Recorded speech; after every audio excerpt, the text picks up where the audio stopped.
Paolo Avellino at Kim Chiu, hindi na nga mapigil-ana ng kaswitan sa kanilang off-cam ganap. Masaya nga ang araw ng mga solid Kim Chiu fans at hindi ninyo kakayanin ang bagong video na ibinahagi ng kanilang management sa latest off-cam pasilip sa dalawa. Sa nasabing video nga ay makikita nating kinukuhanan ng off-cam ganap ang dalawa at game na game silang ipakita kung ano ang nararamdaman sa isa't isa. Sa isang bahagi ng video nga ay makikita nating inaayos ni Kim Chiu ang buhok ni Paolo Avellino at tila walang kasing saya ang mukha ni Paolo na tumitingin kay Kim Chiu. Hinimas-himas pa ito ng aktres at walang nagawa si Paolo Avellino kundi ngumiti.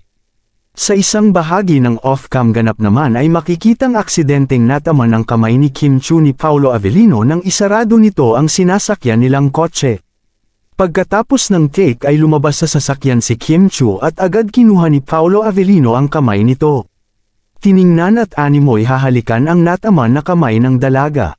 Natawa naman si Paolo Avellino sa kanyang ginawa na siyang ikinasaya din ni Kim Chiu. Dito mo makikita na concern talaga si Paolo Avellino kay Kim Chiu at palagi nitong inaalagaan ang dalaga sa set. Ayaw nitong masaktan si Kim Chiu at laging nakabantay pag may eksena ang aktres. Samantala, tila wala nang hiyaan sa pagitan ni Kim Chiu at Paolo Avellino dahil sobrang komportable na nito sa kanilang tapings. Evident naman kasi sa mga videos na ibinabahagi ng staffs ang kakaibang relasyon ng dalawa.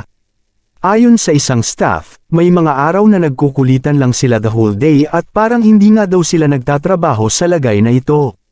Paano ba naman kasi? Always game si Kim Chiu na asarin si Paolo Avellino at hindi naman nagagalit si Paolo sa mga hirit ng aktres.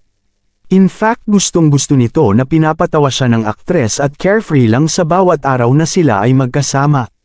Thankful naman ang dalawa sa patuloy na suporta ng fans. Anong masasabi ninyo sa balitang ito? Comment down below. Maraming salamat.